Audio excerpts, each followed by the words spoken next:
Allez. Euh, les carbone 14 versus carbone 12. Cours issu du Plasma Times, avril 2019. Présentation par Jean-Jacques Darmon qui a des problèmes de connexion. Rappel du cours en numéro 5 de l'année 2018.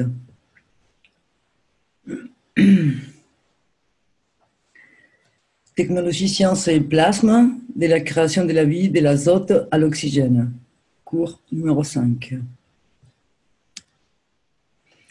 Comment passer d'un élément à un autre?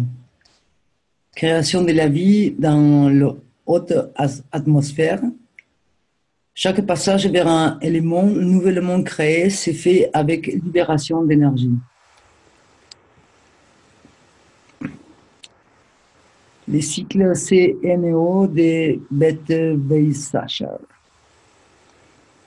Bon, alors, il nous faudrait être un peu éclairé là pour déchiffrer ça. Ouais, on a un chimiste. Ouais.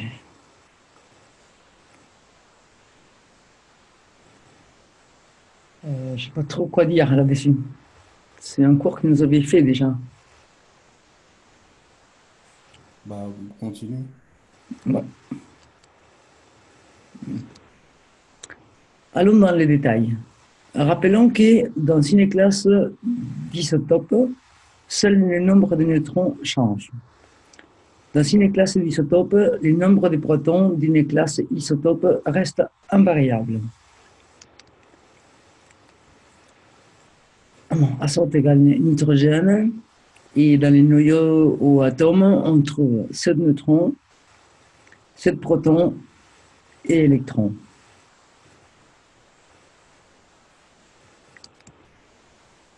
Des plasmes se rencontrent à condition qu'il y ait une distance inadéquate dans l'environnement et une distance adéquate dans l'environnement. Si la distance est adéquate, il est à contact avec transformation des plasmasphères en cylindre, plus émission d'une énergie rayonnante et sonore bêta.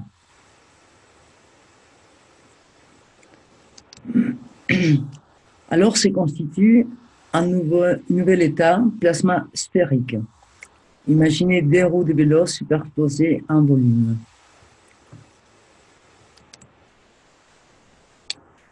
Un ensemble dynamique sans cesse en mouvement. Les nombres de neutrons plus les nombres de protons constituent la masse atomique. Pour l'azote, nitrogène, elle est d'environ 14. Si nous regardons le nombre 14, c'est 7 plus 7, 6 plus 8. Voyons les tableaux atomiques. 6 protons plus 8 neutrons égale à masse atomique. Isotope du carbone 14.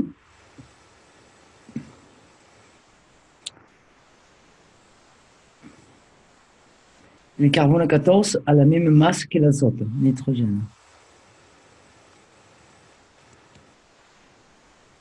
Selon Wikipédia, le carbone 14 est un isotope radioactif du carbone 1, 2, 3. Le nombre de masses de 14, il est noté 14C. Sur la Terre, il est formé lors de l'absorption des neutrons par les atomes d'azote de la stratosphère et des couches hautes de la troposphère. Les neutrons proviennent de la collision des rayons cosmiques avec les noyaux d'atomes de l'atmosphère, principalement l'azote. Donc 14 azote égale à 14 carbone ou je pense que veut dire Neutron. neutron plus 14, 7 neutrons qui va vers 14, 6 carbone plus proton. Dommage qu'il n'est pas là. Ce unique mode de désintégration se fait par émission d'une particule bêta de 156 keV et se transmettant en azote 14M avec une période radioactive de 5730, plus ou moins 40 ans. Durée de demi-vie égale temps mis pour perdre la moitié de sa masse. Diminution de la datation au carbone 14. Les essais atomiques ont été pourvoyeurs d'émissions de carbone 14, en plus du carbone 14 en présence naturellement avant ces effets. Par conséquent, même en quantité infime, ces nouveaux carbone 14 s'ajoutent lors des mesures de datation des objets archéologiques, minéraux et biologiques. Table des sites isotopes et table périodique, donc avec des liens qu'on peut aller chercher sur Internet. Création de l'acide aminé avec les CH3. Donc, les carbones avec 6 protons et 6 neutrons, l'oxygène 8 protons, 8 neutrons, l'hydrogène 1 proton, et les azotes 7 protons et 7 neutrons.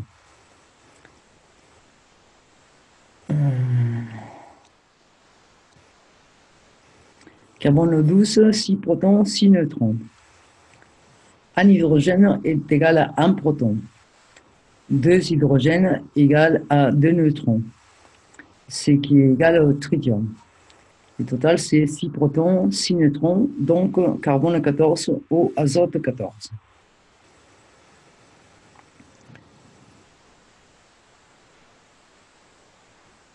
Libération de l'énergie de CH3, carbone 14 vers l'acide aminé du corps de l'homme. C'est un approvisionnement continu, en boucle, acide aminé et carbone 14. Le carbone 14 transfère une très haute énergie. Raisonnement en termes de placement. Azote égale à 14 entités de masse. Carbone 14 égale à 14 entités de masse. Oxygène égale à 16 entités de masse. Oui, Oui? il y a Jean-Jacques qui vient d'arriver. Ah, mais super! Ah, super. Super, vraiment. Ouais, c'est pas évident de Ouais, parce que là, je peux lire. lire. Ah, ouais, ouais, mais c'est pas évident. Ouais, c'est. Donc, Merci, Lee. oh, de rien. Merci beaucoup. Ouais. Jean-Jacques, on laisse la place. Que vous m'entendez? Ok, oui. Bienvenue. Bonjour. Bonjour à tous. Je suis désolé, mais T'inquiète. bon, il y avait des problèmes de connexion. Donc là, je suis en train de vous parler avec mon téléphone. Je charge. Tu veux que j'affiche ton PowerPoint?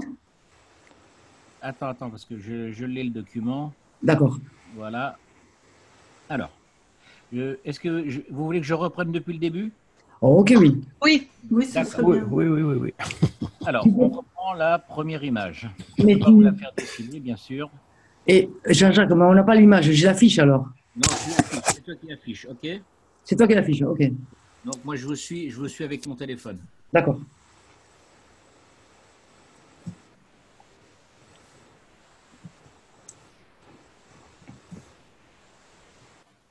Lee, c'est toi qui dois l'afficher, si j'ai bien compris. Hein. Oui, c'est toi, Lee, qui affiche. Hein.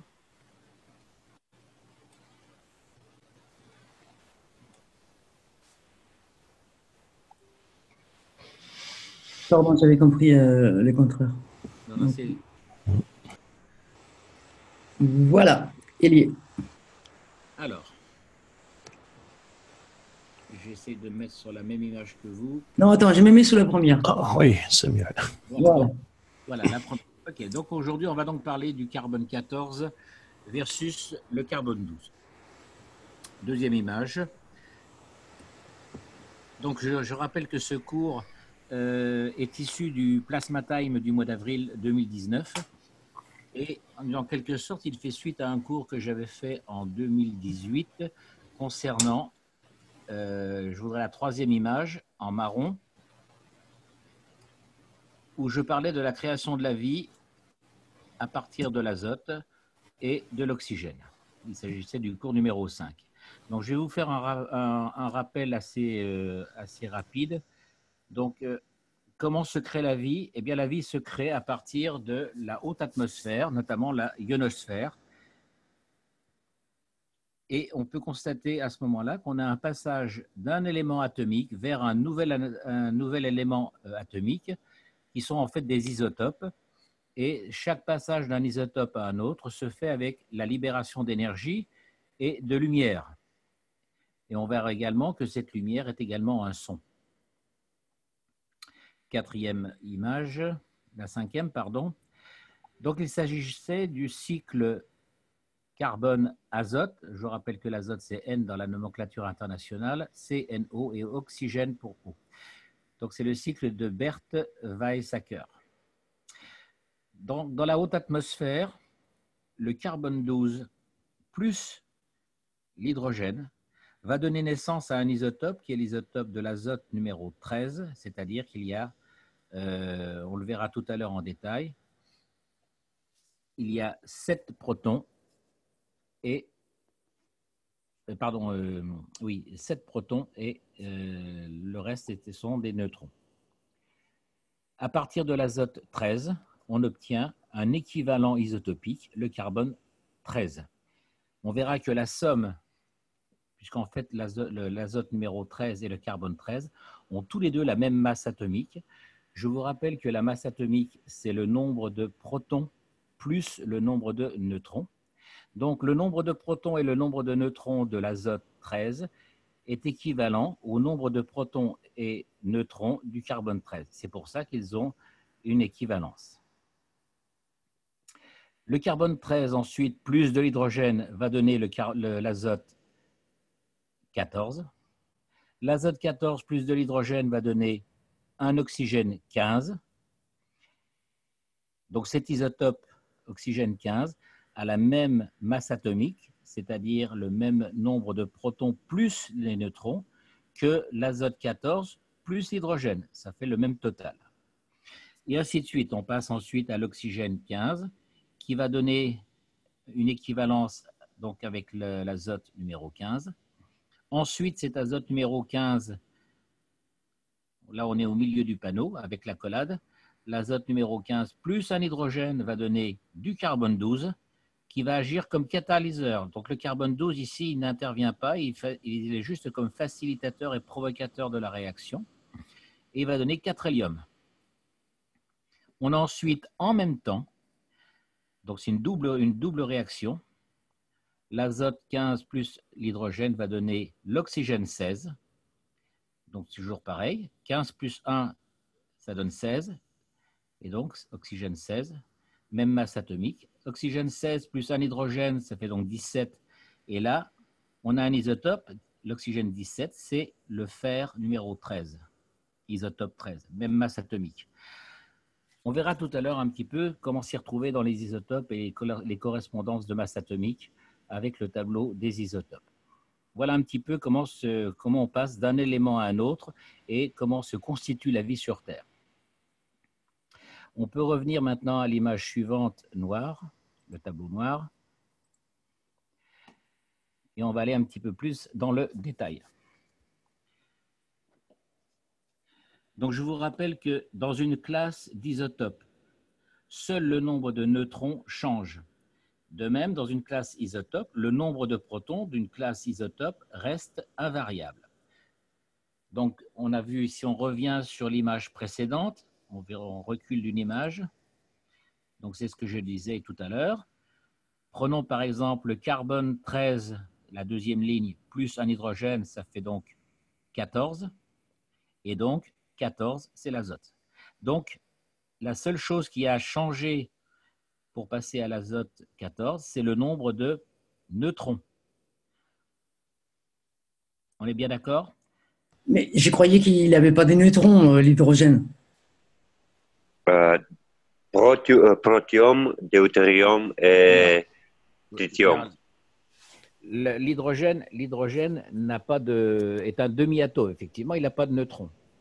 Donc, mais il faut savoir qu'un proton, lorsqu'il décroît, ce qu'on appelle la décadence atomique, le proton va décroître pour donner un neutron. Mais le neutron lui-même décroît pour donner à nouveau un proton. C'est pour ça qu'on a ce fameux mouvement perpétuel d'énergie dans l'univers. D'accord. Électron, qu'est-ce qu'il passe con le numéro d'électrons? Pourquoi la masse atomique, c'est proton? Non, non, je n'ai pas parlé d'électrons. Hein. J'ai parlé, Ok. parlé de protons et de... Ah, j'ai peut-être fait un lapsus, mais je n'ai pas parlé d'électrons. Hein. Il s'agit de... L'hydrogène, c'est un proton, mais le proton décroît, c'est la décadence atomique, pour donner un neutron. Ok. De même, le neutron va décroître, c'est la décadence aussi, pour donner à nouveau un proton. C'est pour ça que, je rappelle, on a cette énergie perpétuelle. Le proton donne neutron, neutron donne proton, et ainsi de suite. Okay. C'est comme s'il ne pouvait pas s'empêcher, quoi. En quelque sorte. Mm. Alors, on revient donc retenez bien, hein, si vous prenez deux isotopes, par exemple un isotope numéro 15, eh bien l'un aura un certain nombre de protons. Les deux isotopes auront le même nombre de protons. La seule différence, c'est leur nombre de neutrons. C'est pour ça que nous, en technologie Kesh, on s'intéresse surtout au nombre de neutrons. C'est OK? Ok. On passe à l'image suivante. On va examiner un petit peu l'azote de nomenclature N. Si on regarde à gauche, on a le noyau, ce qu'on appelle l'atome. Il est constitué pour l'azote de 7 neutrons, de 7 protons, donc ils sont identifiés en vert. On le voit sur l'image de droite, les 7 protons en vert. Et les 7 neutrons sont en vert, les 7 protons en rouge, et on a les électrons qui correspondent au nombre de protons. On voit donc que la masse atomique, c'est 7 plus 7. On aura donc une masse atomique pour l'azote de 14.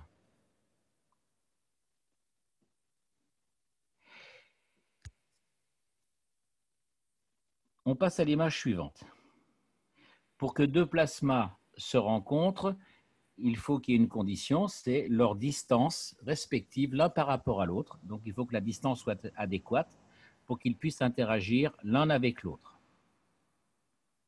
Rappelez-vous que quand deux aimants sont distants d'une certaine distance, il ne se passe rien, et au fur et à mesure qu'on les approche, eh bien à ce moment-là, ils vont soit s'attirer, soit se repulser, jusqu'à ce qu'ils trouvent un équilibre. On passe à l'image suivante. Si donc la distance est adéquate, à ce moment-là, les deux plasmas qui sont sous forme sphérique initialement vont prendre la forme cylindrique, l'un et l'autre, et à ce moment-là, ils vont communiquer leur énergie l'un avec l'autre avec un rayonnement bêta sous forme de lumière. Rappelez-vous bien, la lumière naît de l'interférence, de l'interaction entre deux plasmas. Lorsque deux plasmas sont en friction, à ce moment-là, il y a formation ou émission de lumière sous la forme de rayonnement bêta. Ce rayonnement bêta est également un son, on le verra plus tard. Et ce rayonnement bêta, il est visible? Il est, pardon? Visible? Oui, c'est la lumière. D'accord. Alors, il y a le rayonnement bêta, mais il y a d'autres formes de longueur d'onde, de rayonnement. D'accord? D'accord. Donc, c'est pour ça qu'on a de la lumière sur Terre, qu'on voit de la lumière. Interaction du champ plasma du Soleil et interaction du champ plasma de la Terre. Et donc, on a friction, et donc c'est pour ça qu'on a de la lumière. Ok. On est toujours sur le plan de la matière. D'accord?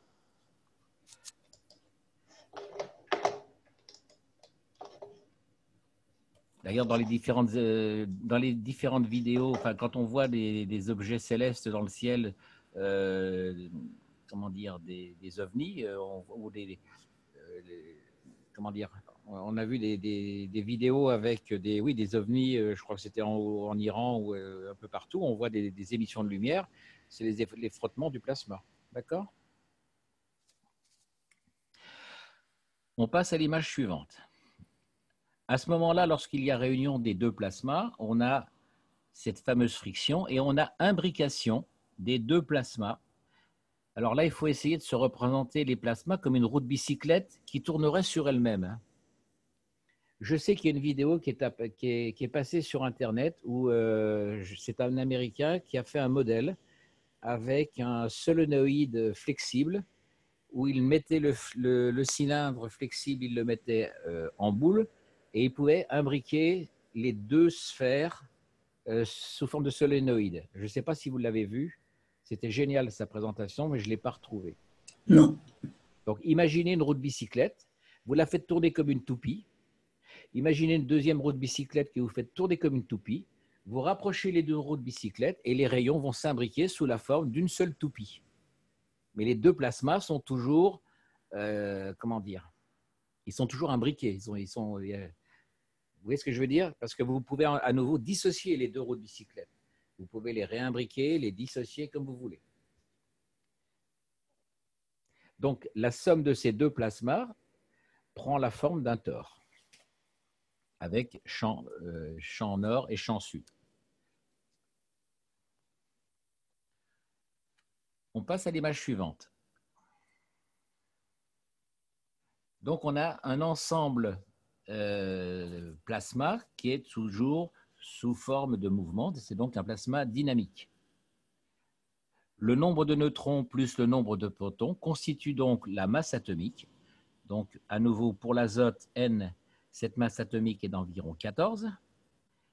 Mais si on considère le nombre 14, c'est 7 plus 7. 7 protons plus 7 neutrons. Mais 14, c'est aussi 6 plus 8. Le carbone 14. Exact. Donc, d'où le carbone 14.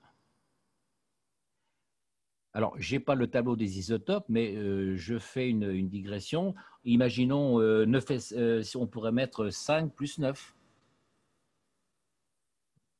Donc, on a la même masse atomique. La seule chose qui diffère, c'est le nombre de neutrons. Neutrons. D'accord? Ouais. On passe à l'image suivante. Alors voilà, maintenant, on va regarder le fameux tableau atomique. Donc, on voit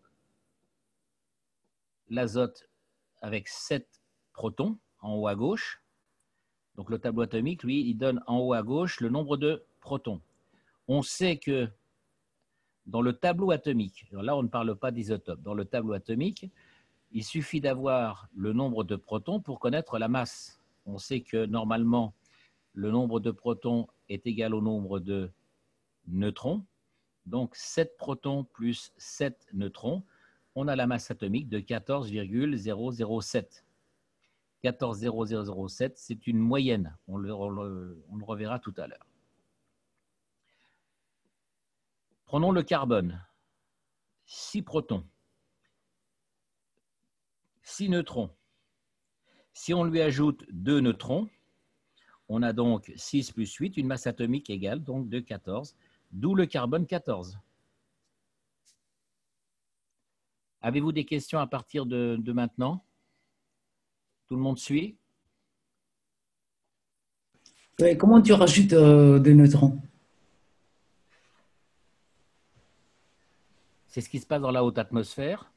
C'est ce qui se passe, on le verra tout à l'heure avec le CH3. Et c'est ce qui se passe lorsque l'on fait nos plaques nano-cotées. D'accord. Alors là, j'ai pris un exemple pour obtenir du carbone 14, mais j'aurais pu obtenir du carbone 13 en ajoutant un seul neutron, c'est-à-dire 6 plus 7.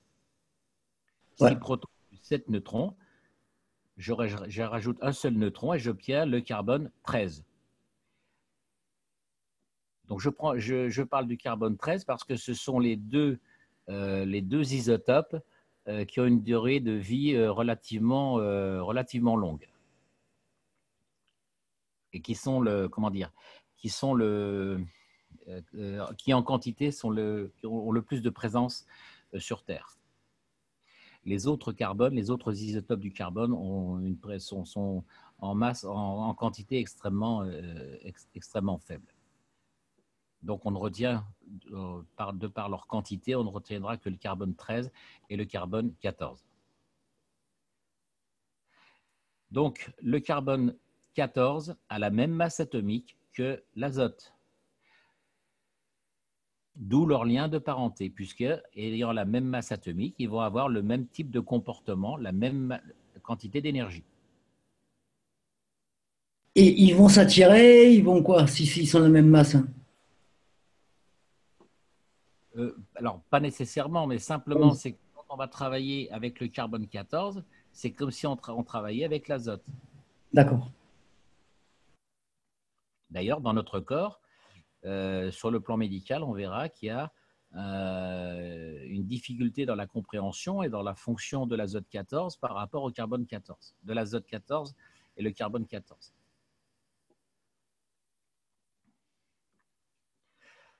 On passe à l'image suivante. Donc là, si on regarde Wikipédia, donc si vous pouvez vous connecter à Wikipédia en tapant carbone 14, donc je vous l'ai copié à peu près textuellement. Donc, je vous le relis. Le carbone 14 est donc un isotope radioactif du carbone version 1, version 2, version 3. De nombre de masse atomique 14, et il est donc noté en nomenclature internationale 14C. Alors, moi, pour le cours, je voulais noter carbone 14, c'est C14, mais normalement, on l'écrit 14C. Sur Terre, il est formé lors de l'absorption de neutrons par les atomes d'azote de la stratosphère et des couches hautes de la troposphère. Donc, c'est même encore plus haut que la ionosphère. Les neutrons proviennent de la collision des rayons cosmiques, c'est-à-dire pour nous des champs magraves, avec les noyaux d'atomes de l'atmosphère, principalement l'azote. Donc, on en revient ici à ce que je vous ai expliqué tout à l'heure dans le cycle de Weizsäcker, avec l'azote qui donne naissance au carbone 13, puis au carbone 14, avec libération d'énergie à chaque fois. En dessous, vous avez donc la conversion qui s'écrit dans la nomenclature internationale. 14 azote, neutron, proton, 14 carbone, ou un neutron plus 14 l'azote, 7 neutrons, 14 carbone 6 neutrons, plus un proton. Donc ça, cette réaction est également réversible ou équivalente. L'unique mode de désintégration se fait par émission d'une particule bêta de 156 kV en se transmutant en azote 14 avec une période radioactive de 5730 plus ou moins 40 ans. Je vous rappelle que la durée de vie d'un isotope, c'est pas 11 460 ans divisé par 2, c'est en fait 5730 ans et ça correspond au temps mis pour cet isotope pour perdre la moitié de sa masse. Donc ne confondez pas, hein, ce n'est pas une question de temps, c'est le temps mais pour que l'entité perde la moitié de sa masse. Et en perdant la moitié de sa masse, il s'est converti en quoi alors? Alors, il perd la moitié de sa masse, il se convertit en proton. C'est-à-dire que les neutrons, c'est là où lorsqu'une entité atomique qui est constituée de protons et de neutrons, les neutrons vont se dégrader pour donner des protons.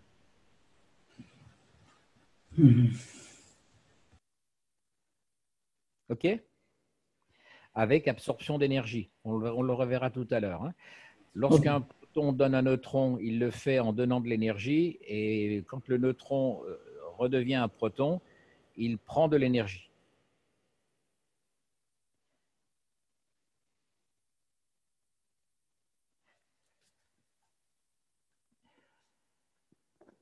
Alors, ce qu'il faut aussi savoir, c'est que on a une diminution dans la facilité, dans la capacité de faire une datation au carbone 14 à l'heure actuelle, et ce depuis les premières expériences atomiques, parce que les essais les essais dans la haute atmosphère et même les essais terrestres atomiques ont été pourvoyeurs d'émissions de carbone 14.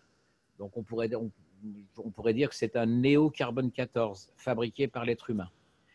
Par conséquent, avant les explosions atomiques, on avait du carbone 14 qui était du carbone natif, originel, auquel vient s'ajouter un carbone, un néocarbone fabriqué par l'être humain. Par conséquent, les datations peuvent être un petit peu faussées ou ont tendance à être un petit peu faussées dans le futur pour certains types d'éléments, puisqu'on aura deux types de carbone 14. C'est clair pour ça? Il y a combien de participants aujourd'hui? 18. 18. Est-ce qu'il y a des questions à poser jusqu'à maintenant? Non, pas spécialement. Pour l'instant, c'est clair? Oui, oui. Alors, on va passer maintenant à la table des isotopes.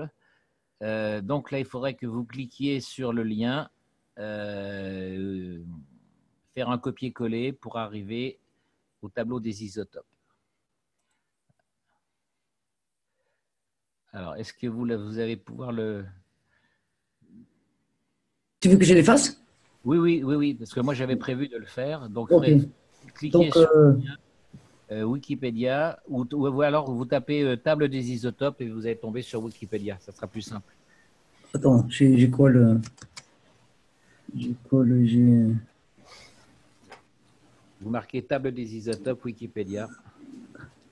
Attends.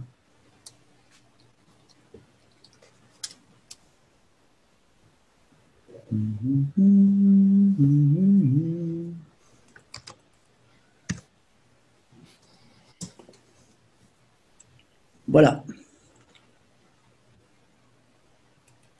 Alors, je voudrais...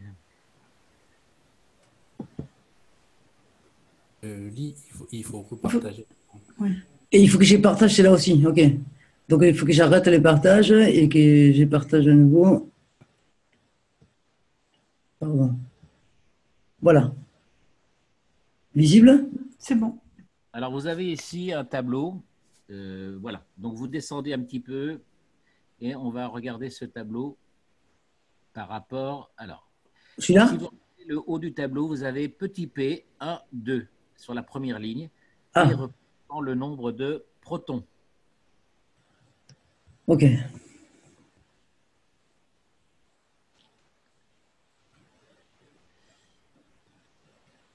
Donc, toutes les lignes horizontales, en haut du tableau, en escalier, vous avez les nombres de protons.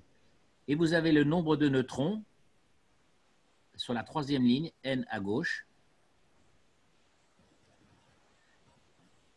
Par conséquent, si vous prenez en haut à droite, si vous prenez le numéro 6 tout en haut à droite, vous avez carbone. Et vous avez sur la colonne de gauche, dans les neutrons, vous avez 6. Si vous rejoignez les deux numéros 6, vous tombez sur carbone 12. Ok. On est d'accord? Ouais. Oui. Eh bien, si on ajoute deux neutrons, donc colonne de gauche, on va passer à 8. Vous progressez. Oxygène au 16, ouais. D'accord. Donc, à partir du numéro 8, vous allez en ligne droite jusqu'à carbone 14.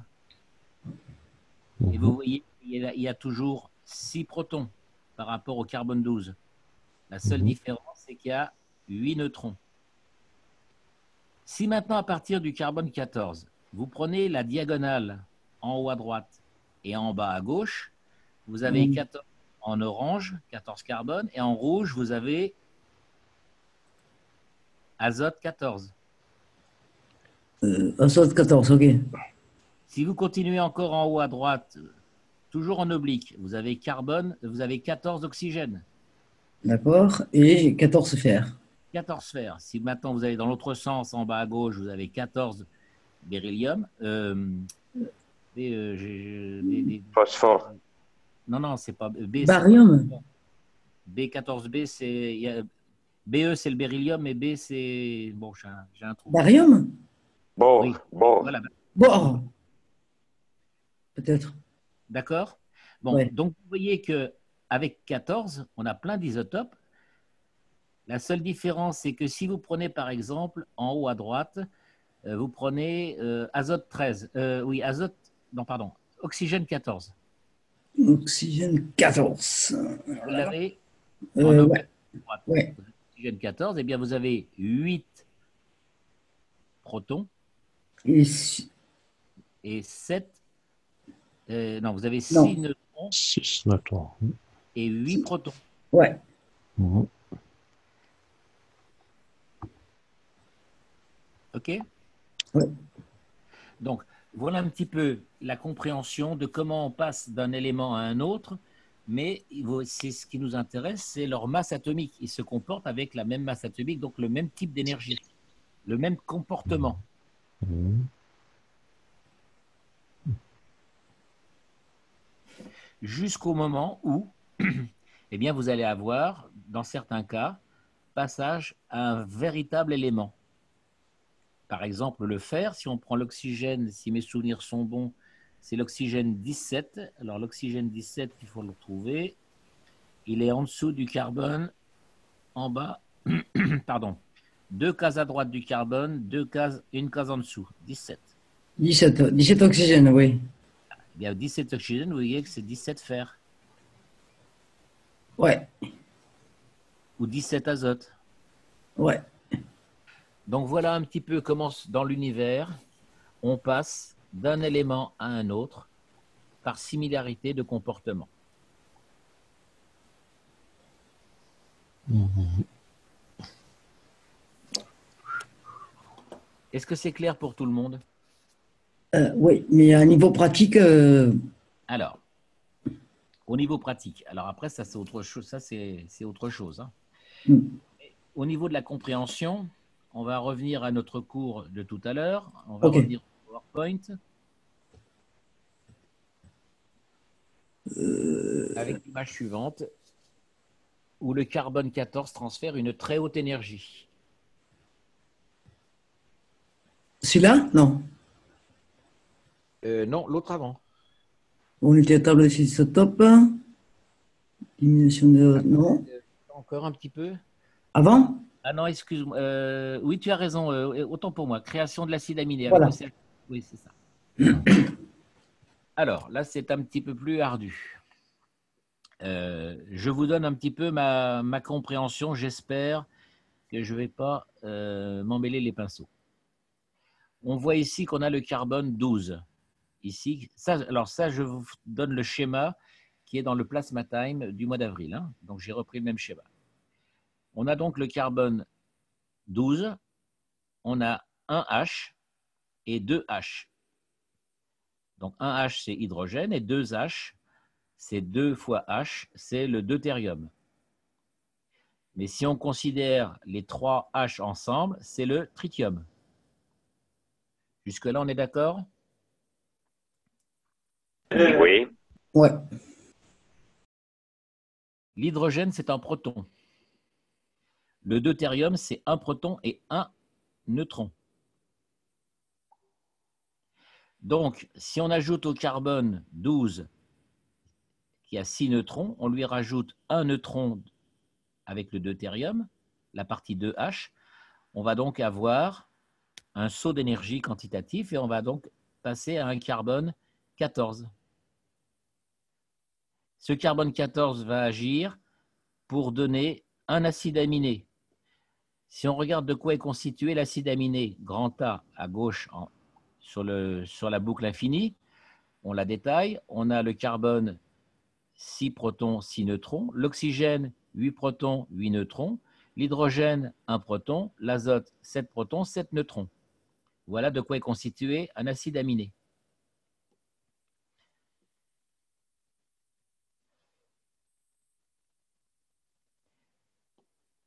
Si on considère à nouveau donc le tritium, c'est donc un proton et 2 H. Alors j'ai mis 2 N, c'est un neutron, pardon. Hein. Je rectifie. C'est un neutron.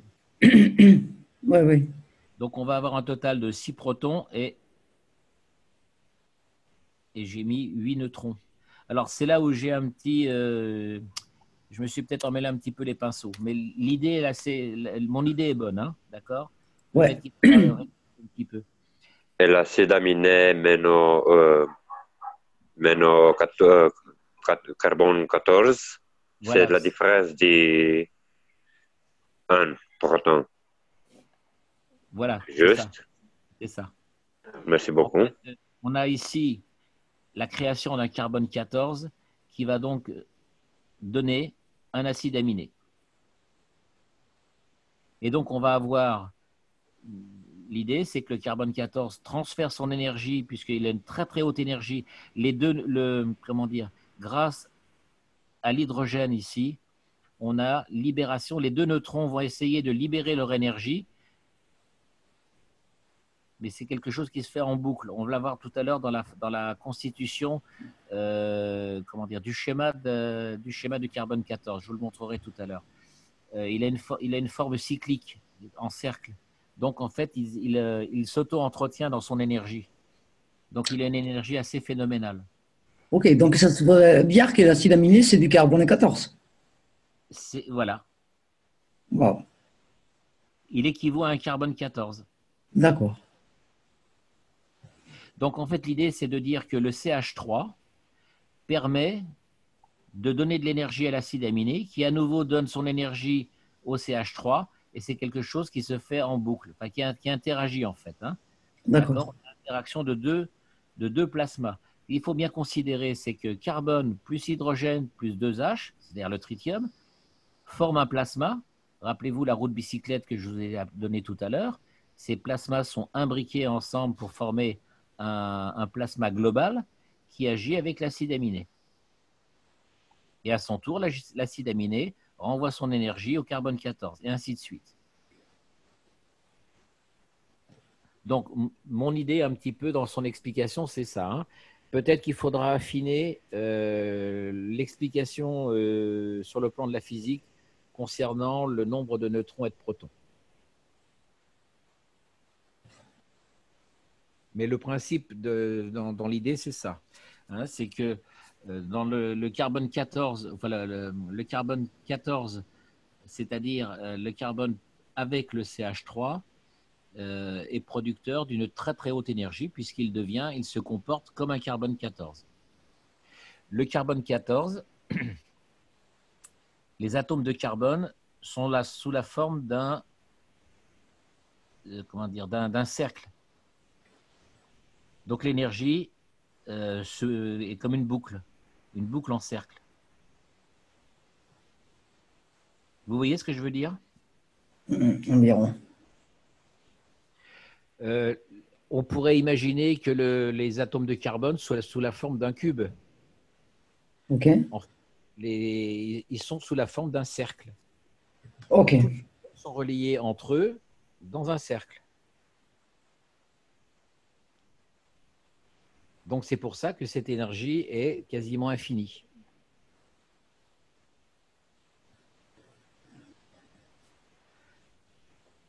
Est-ce qu'il y a des questions à partir de maintenant? Est-ce que vous avez bien compris le principe de cette équivalence entre le carbone 12 plus le tritium qui donne un carbone 14? Il se comporte comme un carbone 14 et il donne son énergie à l'acide aminé qui se comporte aussi comme un carbone 14. Et ça, c'est pas ce qu'est avec le CH3? Pardon?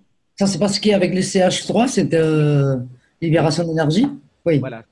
Voilà. Donc, en fait, si vous voulez, pour nous, du point de vue pratique, c'est d'utiliser le CH3 avec le carbone comme producteur d'énergie par rapport à l'acide aminé.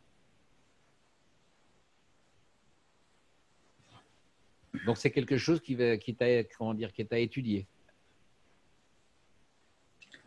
C'est un peu comme s'il il interagit entre le CH3 et l'acide aminé? Tout à fait. Ok. Ok. Je vous rappelle que le carbone 14, est-ce que vous savez comment on obtient le carbone 14? Non. Vous savez pas? Depuis 2015, vous savez pas? Mais moi, perso, au moins, j'ai oublié. Non, je blague. Ah, Allez, parmi les 18 participants, comment on obtient le carbone 14? Un no-code. Oui, voilà. Ah oui, Le carbone 14, c'est le graphène. graphène. Ouais. d'accord, inoubliable. On en fabrique en masse depuis un certain temps. OK? D'accord. Voilà pourquoi on utilise les plaques nanocotées ou les selfs nanocotées, parce que c'est un pourvoyeur d'énergie phénoménal, tout simplement. Mais je ne me souviens pas que quelqu'un a dit que les carbone 14, c'est les nanocotages. Si, si, je l'ai déjà lu, ça. Ok, bon, ça m'a échappé. Oui. On avait parlé du graphène, D'accord. d'accord? On avait parlé du diamant. Oui, Et le carbone 14, c'est du graphène. d'accord. L'image suivante. Alors, on passe à l'image suivante. Le raisonnement en termes de plasma. Donc, je vous l'ai déjà évoqué tout à l'heure. L'azote a donc 14 entités de masse, les entités étant les protons et les neutrons. Le carbone 14, il a 14 entités de masse également. L'oxygène 16 a une certaine entité de masse. L'hydrogène a une entité de masse. Donc, voyez la quantité de masse. Si vous faites le total, vous obtenez quoi comme entité? Azote, carbone, oxygène, hydrogène, c'est quoi? 45. Bah, acide aminé. Oui, voilà, un acide aminé. Donc, vous avez un acide aminé avec un azote 14, un carbone 14, un oxygène 16. Tout ça pour vous montrer qu'on peut obtenir, et là où c'est très intéressant, on peut obtenir différents types d'acides aminés. Jusqu'à présent, on avait dit qu'on avait le carbone 12, l'azote 14, l'oxygène 16 et l'hydrogène 1. Mais on peut avoir de l'azote 13, on peut avoir du carbone 12, on peut avoir de l'oxygène 13, 15, 16. L'hydrogène, lui, ne change pas. L'hydrogène, j'ai fait une faute, vous me la corrigez.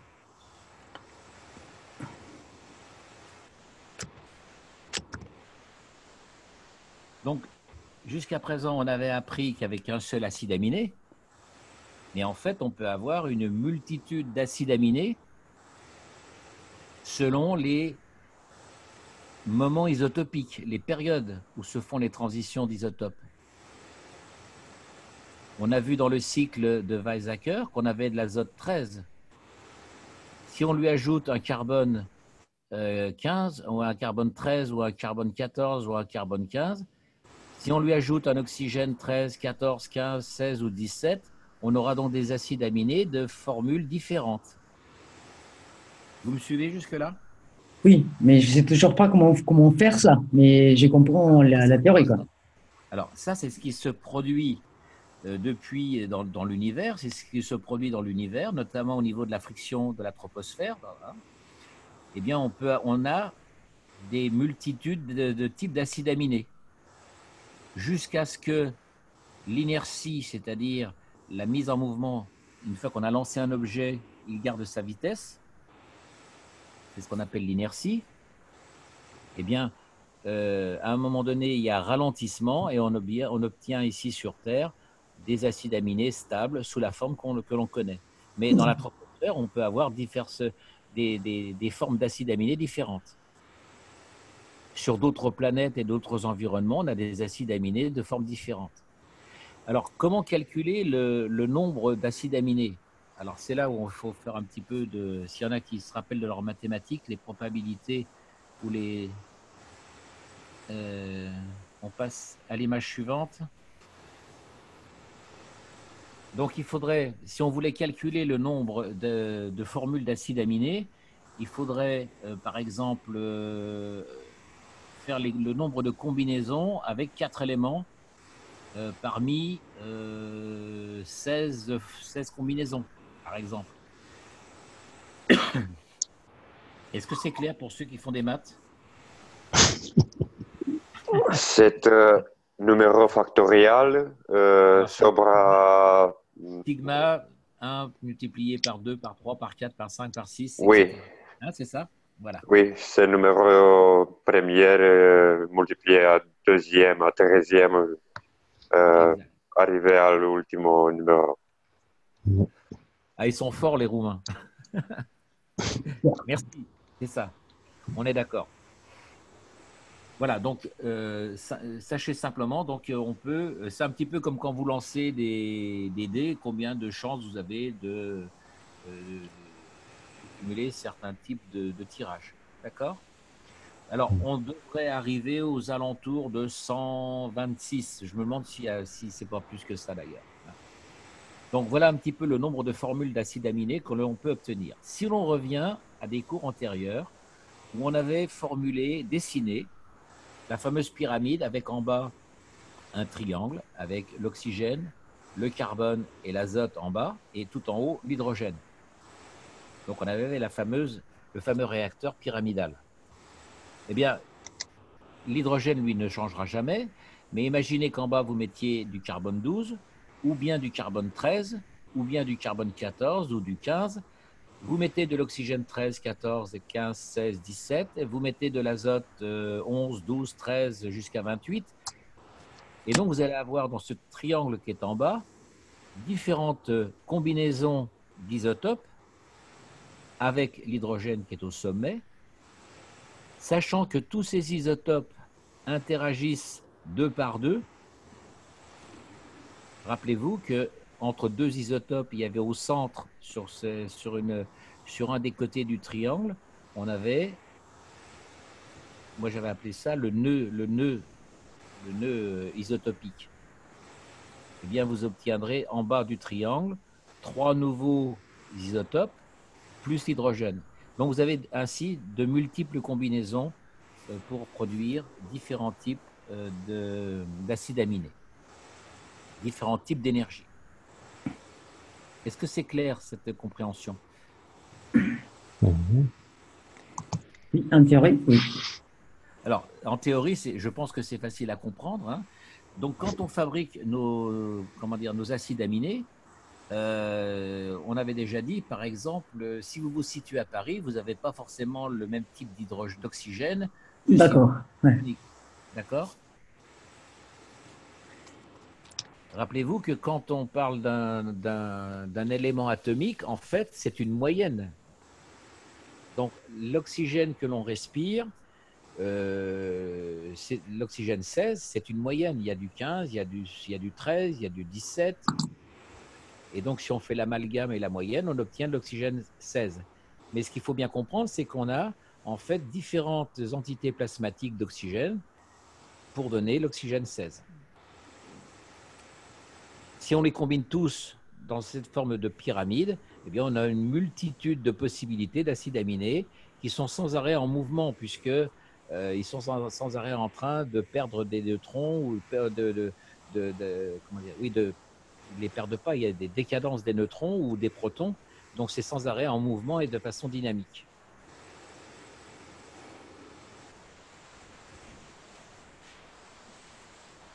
Mais ils se l'échangent entre eux ou ils les perdent dans la nature? Alors, il y a à la fois des échanges, des combinaisons, comme la roue de bicyclette,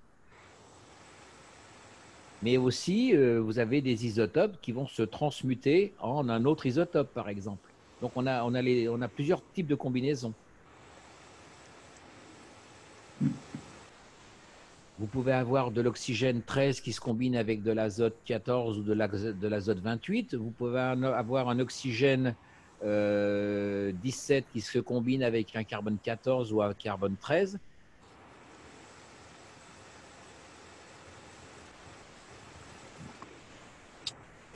Voilà, donc il y a de multiples possibilités, mais tout ça, c'est toujours en mouvement de façon dynamique, c'est pas stable.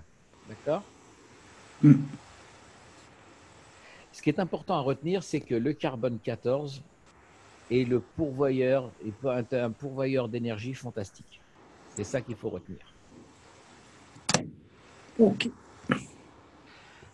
Là, si on passe au tableau suivant, donc là, je vais je vous ai mis un rappel, c'est-à-dire la décadence d'un neutron se fait en donnant un proton avec émission de rayons lumineux et d'un électron.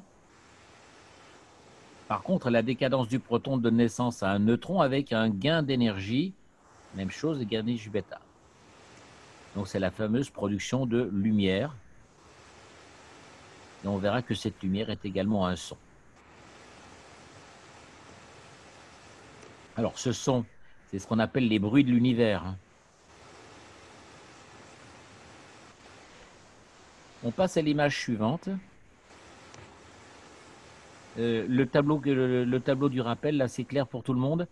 Donc, je vous ai mis un graphique orthogonal avec simulé la ligne verte, la décroissance, la décadence du neutron, et à droite en rouge, la courbe de décadence du proton.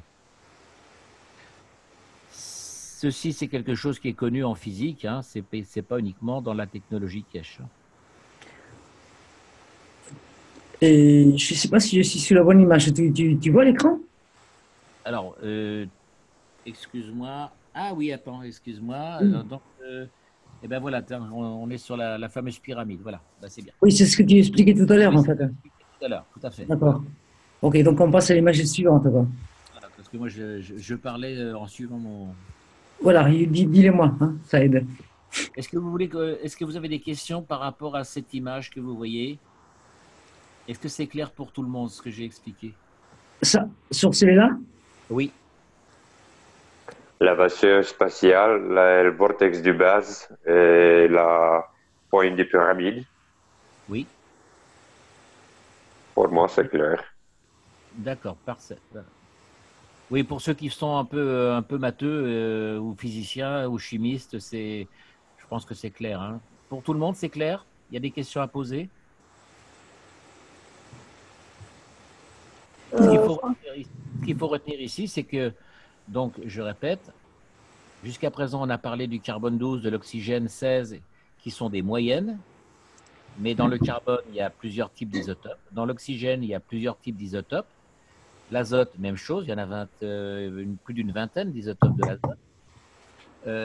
Il y en a qui sont sous forme de traces extrêmement éphémères. Il y en a qui ont des traces avec des durées de vie un peu plus longues. Donc, c'est ceux-là qui nous intéressent, en général. Et donc, c'est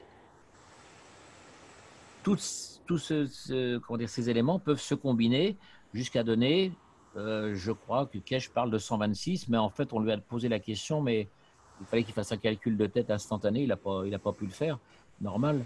Mais c'est pour vous montrer qu'il y a des combinaisons dynamiques d'acides aminés extrêmement variables. Est-ce qu'il parle de cycles par seconde? Oui, c'est ça. Ok, bah merci, j'ai bien compris.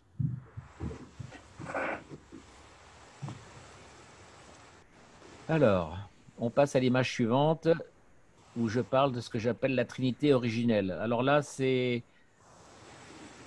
mon point de vue personnel, mais je ne pense pas que ça soit que mon point de vue personnel. Toutes les religions parlent de la trinité originelle. Kesh en parle également dans un de ses livres ou dans un de ses documents qui date de 2009. Alors, je ne l'ai pas retrouvé parce qu'à une époque, j'ai réussi à me procurer des documents qu'on ne trouve plus, où il parle quand Kesh parle de la croix du Christ, issue du triangle, en fait. Donc, la croix, c'est un triangle déformé sous forme de croix. Donc, la trinité, c'est le neutron qui donne le proton plus un électron. Il y a donc les trois éléments. Et quel que soit l'endroit de l'univers, vous avez toujours ces trois éléments. Ces trois éléments sont strictement de même nature plasma, quel que soit l'endroit de l'univers.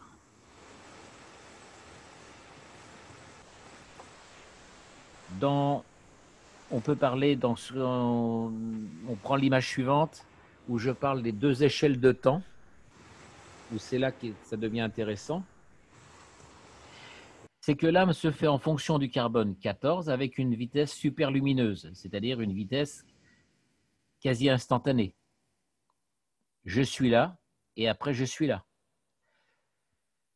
Donc, c'est pour ça que quand Kesh dit que quand vous êtes à Paris, vous pouvez vous déplacer à New York de façon instantanée, avec votre âme.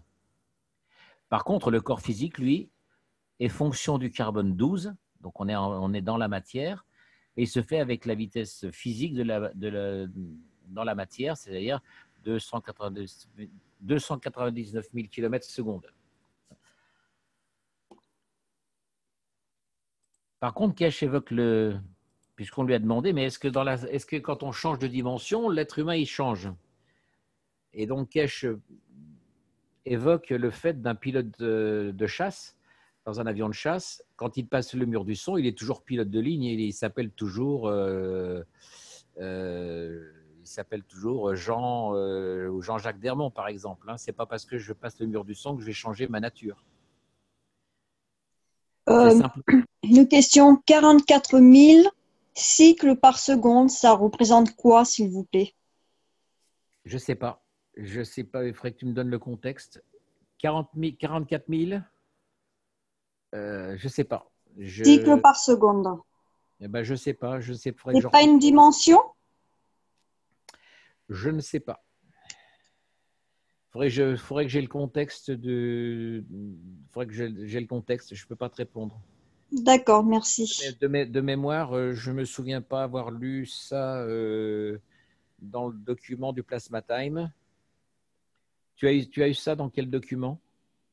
Dans un livre que j'ai lu par rapport à Dolores Cannon, qui parlait justement des cycles de seconde. Ah oui, mais c'est pas dans la technologie, Kesh. Non, mais c'est un lien en rapport avec la technologie quand même.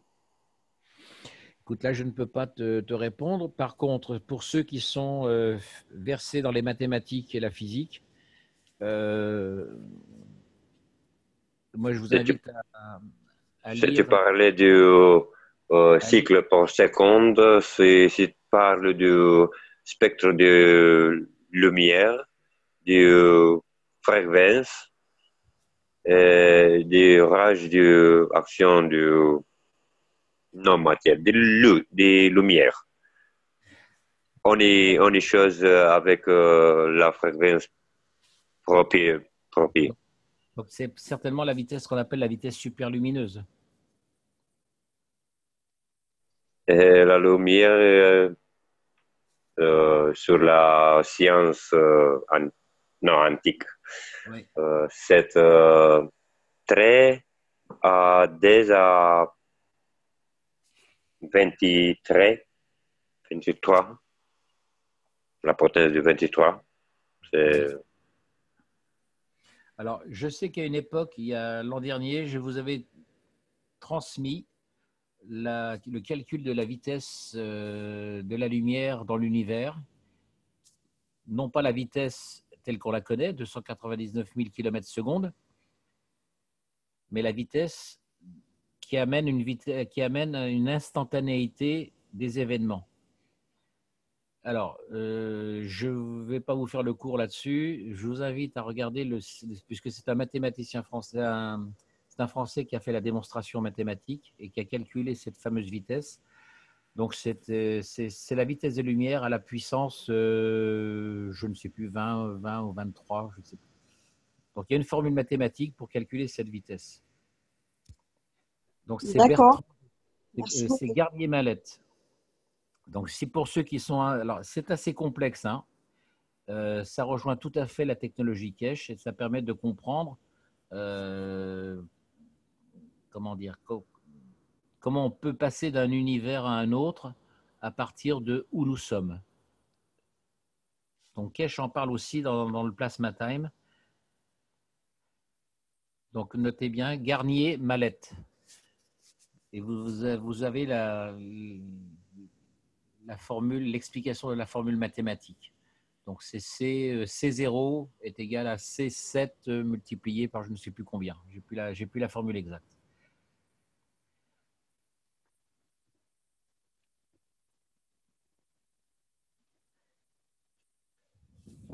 Avec cette vitesse superlumineuse,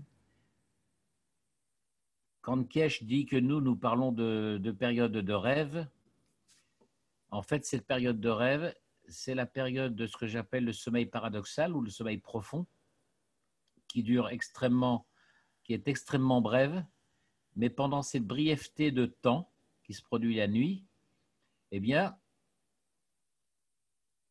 quand vous êtes dans cet espace-temps, vous avez une échelle de temps qui est complètement différente. C'est un petit peu comme si vous regardiez par une meurtrière et que vous voyez l'ensemble de l'horizon terrestre. Alors que si vous quittez la meurtrière, vous êtes dans votre maison. Vous vous rapprochez, vous regardez à nouveau par la meurtrière et vous voyez tout l'univers avec une vitesse super lumineuse. Mais comme vous êtes à l'intérieur de cette vitesse super lumineuse, vous avez l'impression que c'est une vitesse normale. Vous comprenez ce que je veux dire? L'expérience du fratello, du fratello. Uno partira con la nave sur l'univers et uno restait sur la Terre. Et quand on retournait, c'est mort. C'est décédé. Voilà, Pour la relativité du temps. Voilà. Je crois que tu parles de même chose. C'est à peu près la même chose. Hein. C'est à peu près la même chose. En fait, c'est que ça nous permet de communiquer avec le futur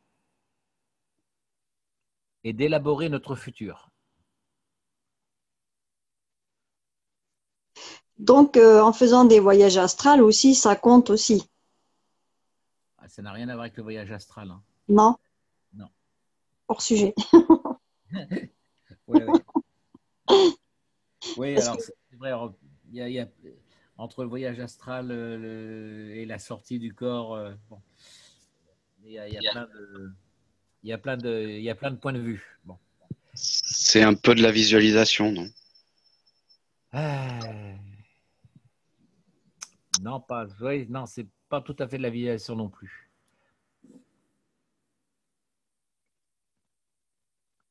Parce qu'il y a marqué en voyageant dans une autre dimension, c'est un peu voilà, de l'astral. Non, c'est encore plus loin que l'astral. C'est plus loin que l'astral. Ça va encore plus vite que l'astral. Donc, c'est la couronne. Vous êtes en haut, au supérieur. Voilà. Enfin, bon, je ne sais pas dans quelle technologie tu parles, mais bon, c'est à peu près ça. Hein. Voilà. D'accord. L'astral, pour moi, c'est encore c'est un bas niveau. Oui, c'est un bas niveau. Donc, c'est vraiment l'extrême, là. C'est vraiment une… Ah oui, vous êtes hyper loin. D'accord. C'est vraiment la dimension très haute. Je comprends mieux. Merci. Hein? Oui, j'essaie de vous donner cette image. Hein, c'est ça. Vous êtes dans votre maison, donc tout se passe dans la matière à une vitesse qui est… voilà, on a on a une journée de 24 heures. Vous mettez le nez, vous regardez par la fenêtre qui est toute petite, et là, vous voyez… comment dire? C'est comme si… Non, vous sortez de la fenêtre, et là, d'un seul coup, vous êtes dans une vitesse… mais vous ne vous rendez pas compte de la vitesse puisque vous êtes dedans. Vous voyez ce que je veux dire? Imaginez, vous êtes sur un fleuve et vous avez un bateau avec un moteur de 8 chevaux et puis vous avancez à aller à 8 km/h. Le problème, c'est que vous n'allez pas à 8 km/h parce que la rivière, elle coule déjà à 20 km/h. Donc, vous êtes à 28 km/h, mais vous ne vous en rendez pas compte. Pour vous, vous êtes à 8 km/h. Alors que vous comprenez ce que je veux dire? La vue périphérique s'est convergée sur le point central. Oui. Et tu ne plus pas regarder sur la chose du latéral. Donc, en fait, quand vous regardez par la fenêtre, en fait, c'est une ouverture sur le monde super lumineux où là, les déplacements sont instantanés. Ce dont parle Kesh, bien sûr. Hein. Et quand vous revenez de ce sommeil profond, vous retournez dans votre maison avec une une notion de temps, 24 heures, 12 heures, etc.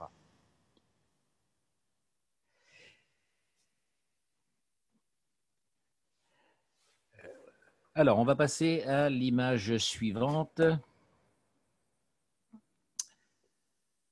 Voilà, donc ça c'est issu du document Plasma Time d'avril, toujours, où là, vous avez l'âme.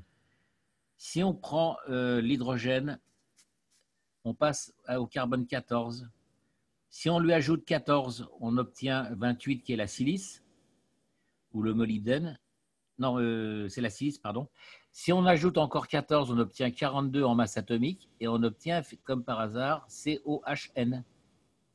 Si on lui ajoute encore 14, on obtient 56 qui est le fer. Si au fer, on ajoute encore 14, on obtient 70 et là, on a le molybdène, si mes souvenirs sont bons. Donc, on voit qu'au carbone 14, si on lui ajoute à chaque fois un multiple de 14, eh bien, on a des passages à différents types d'isotopes. Et comme le carbone 14 est pourvoyeur d'une énergie fabuleuse, on voit ici donc qu'on a une vitesse extrêmement rapide avec énormément d'énergie. Donc l'âme fonctionne sur le mode de carbone 14. La troisième ligne, vous avez 0, 1, 2, 3, c'est les multiples de 14. Combien de fois on ajoute 14? Par contre, comme je l'ai dit tout à l'heure, je l'ai dit précédemment dans le cours, le corps physique, lui, fonctionne avec le carbone 12, qui est beaucoup plus lent. On sait que les champs magnétiques dans l'univers donnent la matière par leur ralentissement.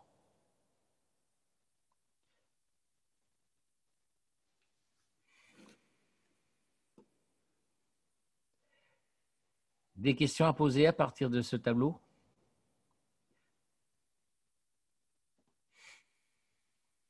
On passe à l'image suivante. Pourquoi les électrons ont-ils la même masse, quel que soit le lieu dans notre univers? Donc ça, c'est une question que Kesh me pose. De même, il demande d'où provient le premier neutron. Donc la question est ouverte, à vous de répondre. Écoute, ce soir, je me couche, je rêve de Dieu et je te réponds, quoi. Hein? Voilà. Tu as raison.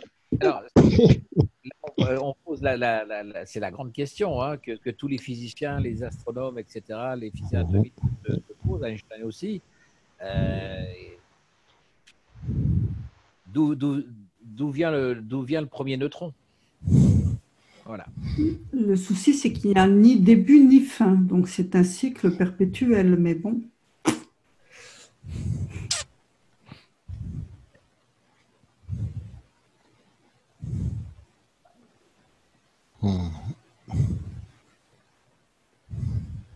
Voilà, donc il nous demande à plusieurs reprises dans le document du Plasma Time, hein, quand vous le lirez, vous verrez qu'il pose une multitude de questions, mais il ne donne pas la réponse. Donc, il nous demande apparemment de chercher. Voilà.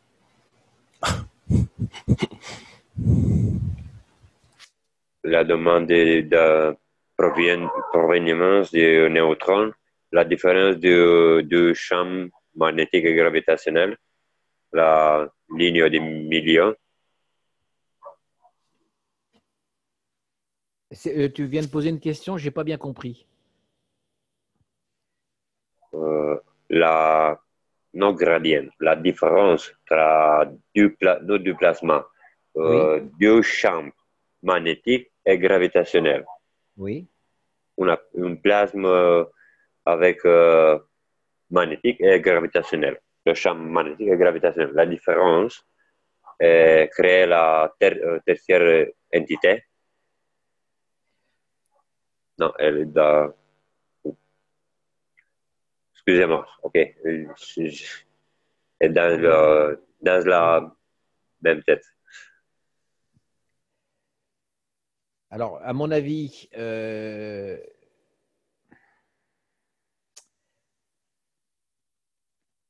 s'il n'y a pas un observateur, l'univers n'existe pas. Oui.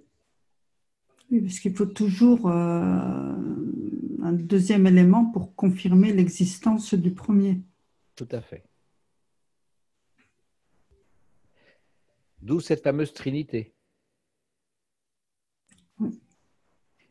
Alors, est-ce qu'il existe une trinité originelle ou est-ce qu'il existe seulement un neutron originel? Alors, on a vu que le neutron, lui, se sépare en protons et électrons, ce qui donne la trinité. Par contre, oui, d'une certaine manière, on peut assimiler voilà, le neutron comment dire, à l'âme mère en quelque sorte. Et le proton, c'est l'âme ou l'âme de l'homme, et l'électron, c'est plutôt la physicalité, c'est ça? On pourrait le voir comme ça, effectivement. Parce que dans un dernier renseignement, M. Kesh parle aussi du positron, à l'opposé de l'électron. Oui, alors il y a un électron. C'est la matière, l'antimatière, non, en quelque sorte, quoi. Oui, alors quand un neutron donne un proton, il donne un proton plus un électron positif et un électron négatif. Les électrons, ils tournent dans un sens, avec ce qu'on appelle le spin, ils tournent vers la gauche ou vers d'extrogir ou l'inverse. Et partout dans l'univers. Le problème, c'est pourquoi. Donc, on en revient toujours au pourquoi. Donc, pourquoi le neutron?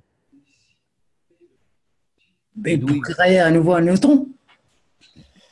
Alors, je pense qu'il y a un début de réponse, c'est que le neutron donne le proton et le proton donne le neutron. Donc, on a une espèce de boucle perpétuelle. Voilà, c'est ce que j'appelle le mouvement perpétuel. Il n'y a pas de début ni fin. Je suis le début et je suis la fin. Voilà. Et donc, mais bon. Malet a démontré l'alpha et l'oméga, ce que les Mayas ont bien découvert avec le cycle de 28 500 ans. Les Védas ont trouvé avec des cycles de 300, plus de 300 000 ans, etc. Et on revient donc à ce fameux cycle d'univers qui enfante un autre univers, puisque les univers se séparent exactement comme le neutron en proton-électron. Bien, tous les univers, ça c'est dans le livre de Kesh, hein, tous les univers se divisent comme l'œuf dans la mitose. Les univers se divisent en un univers fils plus son électron. En multivers? On peut le dire, oui, par exemple. D'où c'est pour ça que la Terre est en train de se diviser. En fait, il y a l'ancienne Terre et la nouvelle Terre. Même chose pour le Soleil. Ouais.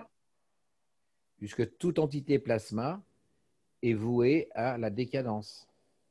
Exactement comme un neutron. Donc en fait, on est en train de changer de dimension là. De dimension, oui, on peut dire oui, si on peut employer le mot dimension, oui. Parce que le calendrier des Mayas s'est arrêté en 2012.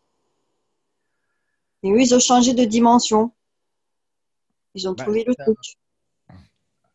Alors, là, je ne parle plus de la technologie Kesh, hein. Je parle de ce qu'a démontré Bertrand Garnier-Mallet.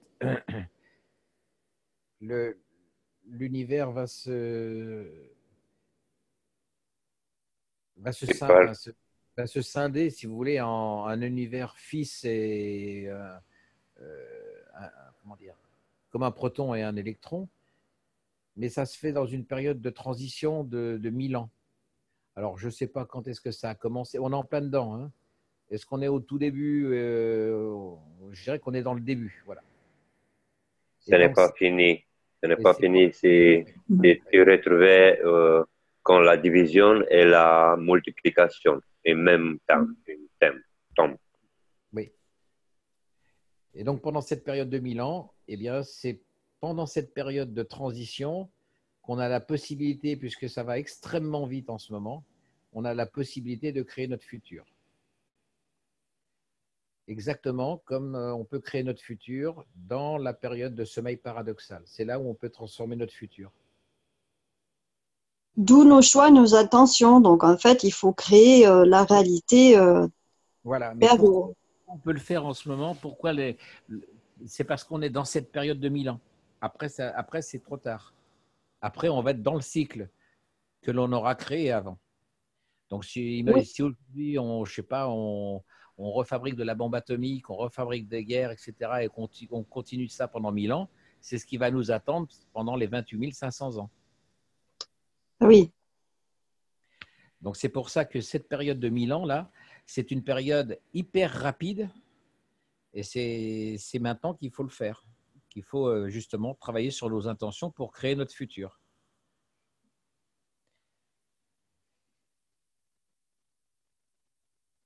Oui, en fait, la Terre est en pleine période là, de vibration, de trans là. Oui, oui, voilà, mais il faut bien voir qu'il y en a pour 1000 ans. Hein. Alors, est-ce que ça a démarré il y a 100 ans, il y a 50 ans? Je ne sais pas exactement. Hein, mais voilà, on n'est plus à un cheval près, on est dedans, quoi. Et ce qu'il faut bien comprendre, c'est cette période, cette période de 1000 ans hyper rapide, ça se produit que tous les 28 500 ans. Donc, si vous voyez que c'est un espace-temps très, très restreint par rapport à ce cycle de 28 500 ans.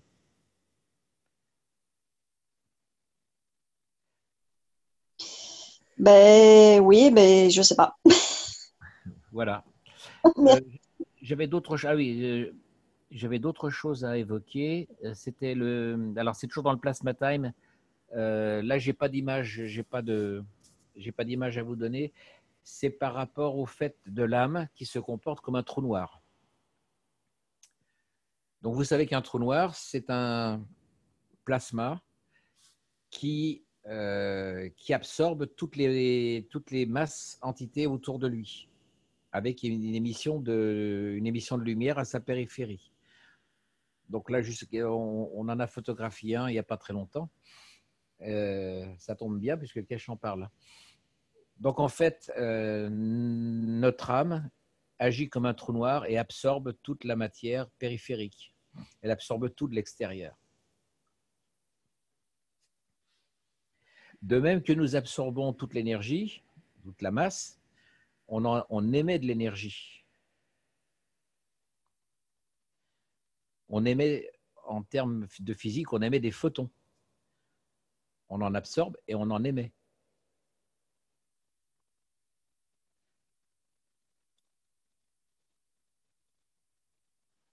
C'est comme un vortex gravitationnel dans la part et magnétique dans l'autre part. Alors, oui. En tant que trou noir, rappelez-vous que dans les cours de médecine, je vous ai dit que le pôle nord, c'est la bouche, le pôle sud, c'est l'anus. Et donc, depuis la bouche jusqu'à l'anus, en passant par le tube digestif, les intestins, en fait, imaginez que tout ça, vous les déroulez, vous le mettez, vous étirez tout ça et vous obtenez un simple tuyau. Et donc, vous avez un vortex comme un trou noir.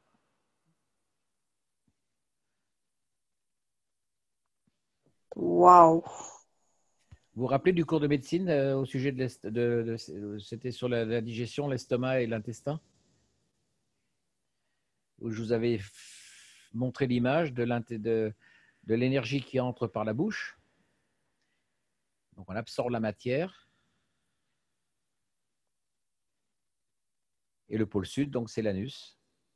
Donc en fait, notre corps, si on le ramène, si vous ramenez notre corps à la morula, enfin l'œuf primitif, hein, après la réunion du spermatozoïde et de l'ovule, donc c'est une sphère. Cette sphère, le premier œuf est un vortex. Eh bien, si vous développez par division cellulaire, bien sûr, on a une tête, des bras. Imaginez que tout ça, vous le ramenez sous forme de sphère, vous rétrécissez les bras, vous rétrécissez les jambes, vous allez avoir une sphère avec la bouche et l'anus en bas, et vous avez un vortex. Donc, nous sommes un trou noir.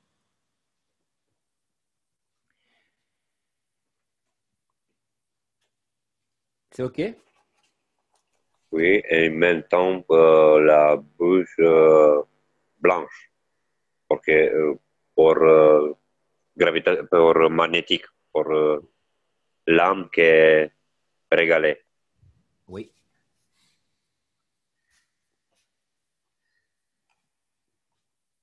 C'est Constantin qui parle. Oui. Ah oui, ça y est, je reconnais la photo. Ça y est. C'est Dan. Ouais, c'est Dan, Merci. ouais. Valise Dan. Je crois que c'est tout ce que Ah oui. Je voulais aussi donc repréciser, puisque j'ai parlé, donc c'est toujours dans le plasma time, où la lumière est également un son. Donc la lumière, on l'aperçoit sous la forme d'objets, puisque en fait, si vous vous rappelez vos cours de sciences naturelles, en fait, chaque objet possède sa propre longueur d'onde ou elle renvoie une certaine longueur d'onde sous la forme de couleurs. Donc c'est pour ça qu'on voit des arbres d'une certaine couleur verte, une fleur on la voit jaune, on la voit rouge, etc. Et puis il y a les couleurs que l'on ne voit pas, les infrarouges, les ultraviolets. Mais il n'empêche que ce sont quand même des couleurs. Donc il y a des couleurs que l'on voit, des couleurs que l'on ne voit pas. Pour les sons, c'est la même chose. Donc les plasmas, ou ces lumières, possèdent également un son, mais ces sons ne sont pas forcément audibles par tout le monde. Alors certains ont des capacités de clairaudience, il y a des gens qui perçoivent les sons que la plupart des gens ne perçoivent pas. Donc quand deux plasmas se rencontrent ou se percutent, il y a émission de lumière, visible ou invisible à nos yeux, et également d'un son. Donc les scientifiques appellent ça les bruits de l'univers, pour les bruits qui nous sont inaudibles. S'il vous plaît, pardonnez pourquoi aujourd'hui je parle trop plus. Mais je me recordais, oui, que Mr. Keshe dirait avec la regarder con les oreilles et écouter con les yeux. Oui. Pourquoi tu veux même mère écouter et vu dans l'âme. Tout à fait.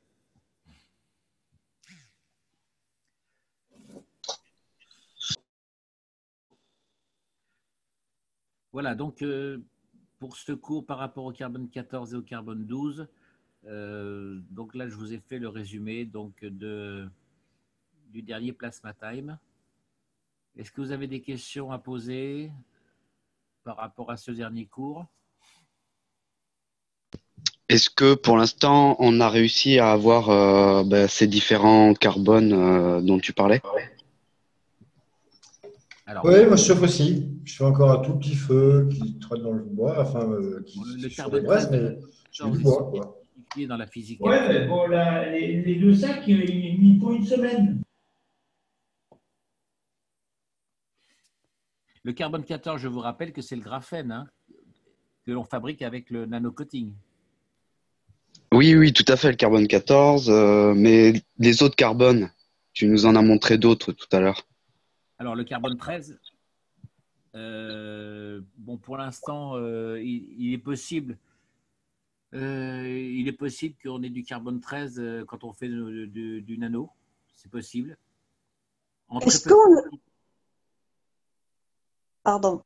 Oui. Je voulais savoir s'il était facile à le trouver dans la nature par elle-même ou pas. Oui, enfin, facile, non. Pas facile, non. Oui. Le carbone 14, il est sous forme de traces. D'accord. Par rapport au carbone 12, le carbone 12, c'est le charbon, hein, c'est le cendre. Donc le carbone 13, il représente, je crois que c'est 2% le carbone 14, et le carbone 13, c'est 1%. Tous les autres carbones, c'est des traces infimes, et des durées de vie extrêmement brèves. Hein, vous regarderez vous allez dans Wikipédia, vous regardez le carbone, et vous allez regarder carbone 14, sa durée de vie, et la proportion en quantité du carbone 14 par rapport au carbone 12. Ou carbone donc 13. La cendre, elle fait partie aussi de carbone, là. Bien sûr, mais ça, c'est le carbone 12. Ah, d'accord. Ok, merci. Le charbon, pétrole, tout ça, c'est du carbone 12. Donc du carbone 14, il est sous forme de traces. Je vous dis, c'est par rapport à l'ensemble du carbone, c'est, je crois que c'est 2%, et le carbone 13, c'est 1%. Donc vous voyez, c'est sous forme de traces. Et alors il y a d'autres carbones, mais non seulement ils sont sous forme de traces, mais avec des durées de vie, c'est quasiment instantané. Vous voyez, c'est des fois c'est de l'ordre de une nanoseconde. Pof, il y a apparition d'un carbone 11. Top. Pareil pour les autres, les isotopes d'oxygène. Il y en a qui ont des durées de vie extrêmement brèves. Oui, donc en fait, les plantes, elles se servent aussi de ça, non? Oui. La photosynthèse. Puisqu'elles ont des acides aminés sur les feuilles. Bah, les acides aminés sont les constituants de toute la matière d'une plante, hein, pas uniquement les feuilles. Oui, mais après, dans l'air, on a le carbone, donc ça, on peut pas on peut pas l'avoir. Hein?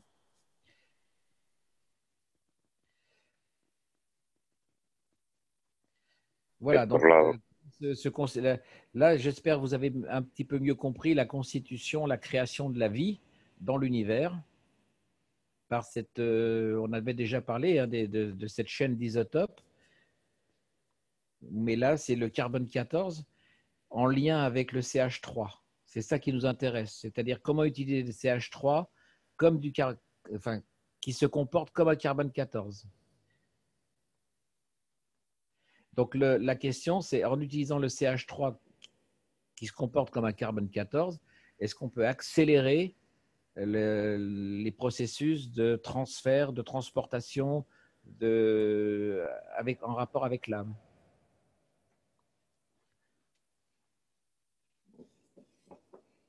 Puisque c'est le CH3 qui permet d'accélérer, puisque c'est les pourvoyeurs d'énergie. Donc c'est une question à travailler, à expérimenter.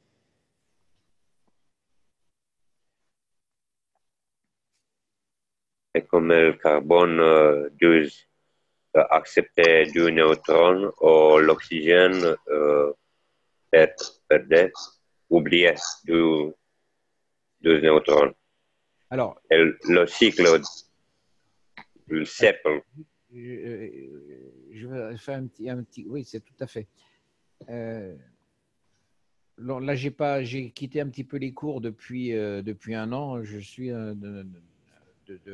d'assez loin maintenant parce que je suis dans les travaux de ma maison. Actuellement, on est capable de fabriquer des neutrons. Et donc, avec ces neutrons, eh bien, il faut essayer de jouer avec le CH3, donc le deutérium ou le tritium et la création du neutron, de jouer avec ça par rapport au CH3 et les acides aminés. Donc, il y a un travail à faire par rapport à ça. Puisqu'on sait maintenant faire des neutrons. Alors, je ne sais pas si tout le monde en produit, est capable d'en produire. Et je pense que le prochain travail à faire par rapport à l'âme, c'est de travailler donc avec le CH3 et d'ajouter du neutron et voir ce qui se passe. C'est une suggestion de recherche. Hein.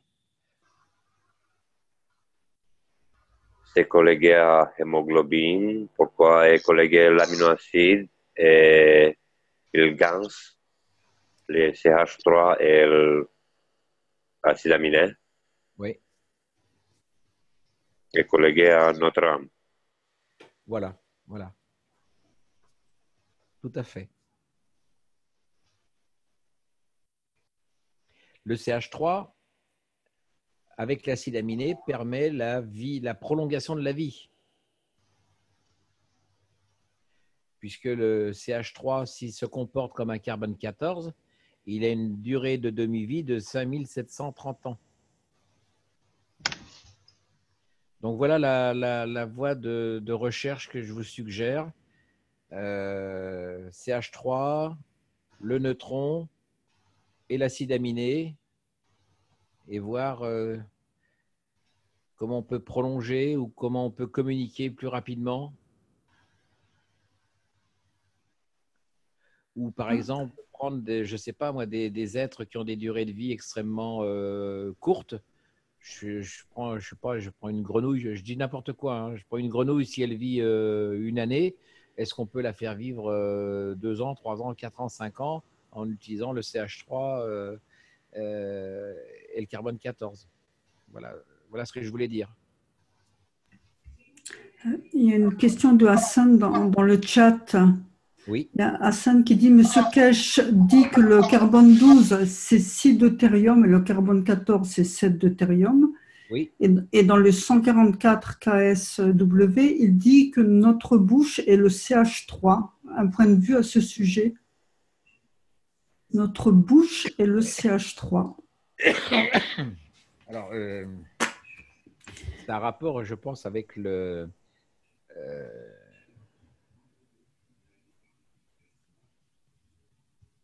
je avec avec ce que j'ai dit tout à l'heure, le trou noir. Oui. Notre bouche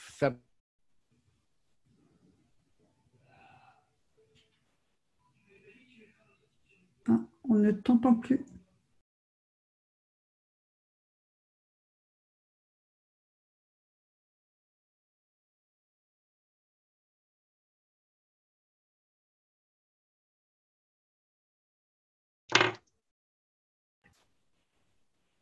Comment on fait les neutrons?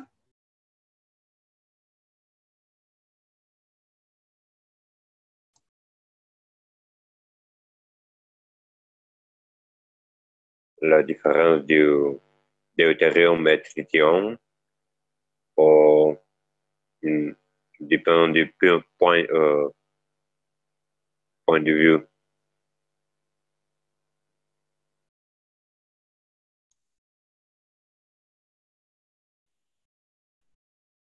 Avec du tritium et du deutérium?